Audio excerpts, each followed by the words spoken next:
Welcome to my channel. I'm Robin Clevitt and I am doing a rainy day project. So I've been doing lots of other work, but it's raining, I can't get on with it, so I've dropped back onto something I've been meaning to do.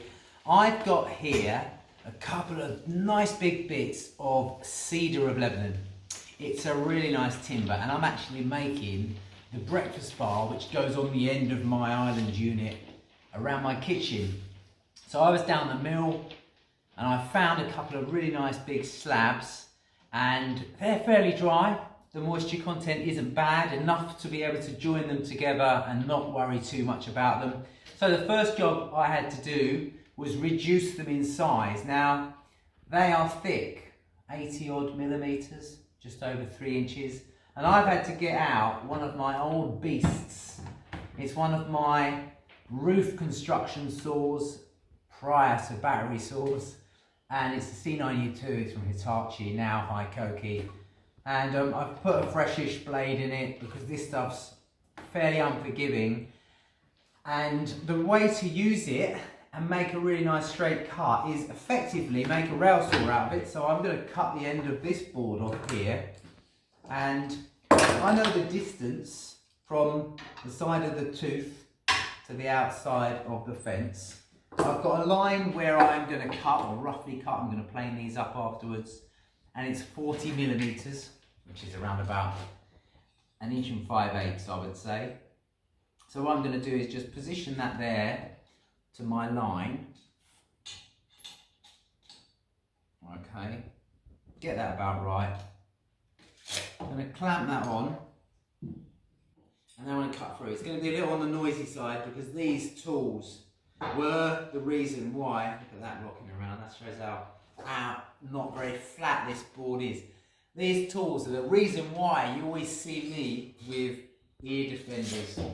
And if you haven't watched the video about the tale of the client that said to me once, well, she stood behind me clapping while I was using one of these, and I couldn't hear a thing, and she said to me, oh, that's well over 100 decibels. She said that you will get, without fail, tinnitus, which is a terrible condition because once you've got it, the damage is, you can't really do anything about the damage to your ears. There are some treatments, but they're not very good. You end up with having to have white noise on always in the background to sort of deal with this condition. So it's really not very nice. So if you haven't seen that, it's worth watching. I'm just clamping that on there, and all I'm going to do is run the side of the saw against it. As I say, it's quite thick. The blade will cope with the depth, but I'm certainly not going to do this in one pass. I'm going to do it in 2 passes. So I'm going to do round about 50% to start with. So that's around about 50%. We'll put that through first. Now the name of the game with one of these tools is make sure you're competent in using it. Be really careful, okay? You've got to respect these saws, highly powered, and they can kick back. So I'll cut this through now. Sorry about the noise.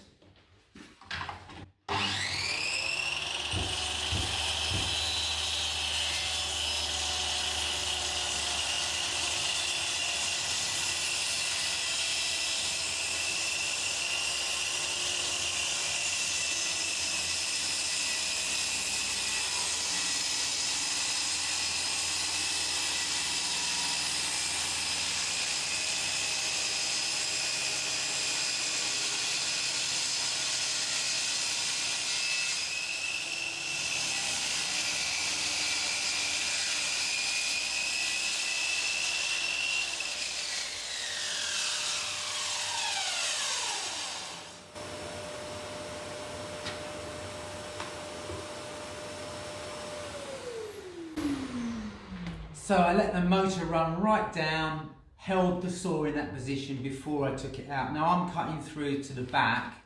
The back of this section of the breakfast bar is actually being built into the island unit, and that's where it gets all its strength from. So there's a special cabinet which has a position at the top which allows this to slide into, and that effectively supports the whole piece because the weight of the piece on the other side that goes around the corner is helped by this piece, which is cantilevered inside. So it's a really quite clever way of supporting it without an ugly leg or something like that, or metal brackets, or in fact metalwork protruding through, which if you've done any of this types of thing, that's half the battle, is supporting this stuff. Right, let's complete that cut. And you notice I go pretty slowly. That's because I'm letting the saw do the work. And as I said a minute ago, you don't want to jar this thing, you don't want it to catch. And the beauty of running aluminium against aluminium, it all seems to run really nicely. Let's finish this off.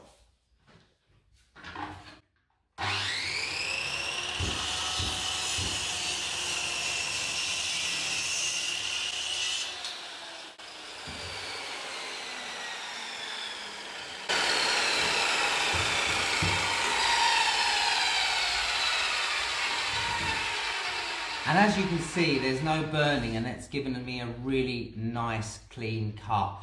So much so that on the face side, the side that is left, all I need to do is hit that with a small plane. I like to use a really nice small plane like this to just literally tickle off any high spots. It's got to be super sharp, you can hear that. And that will polish that end up really nicely. Just see there. And so that's basically how that's formed. Now, I did exactly the same thing on the mitre. I just used my rails and I ran it through here. So everything that's on show is here. So this goes into the cabinet, that gives me my support. And so far, I've got a pair of dominoes. This is a domino. For anyone who hasn't seen a domino, it makes mortises. I've got a pair of dominoes in there, and I've been flattening, roughly flattening this surface off.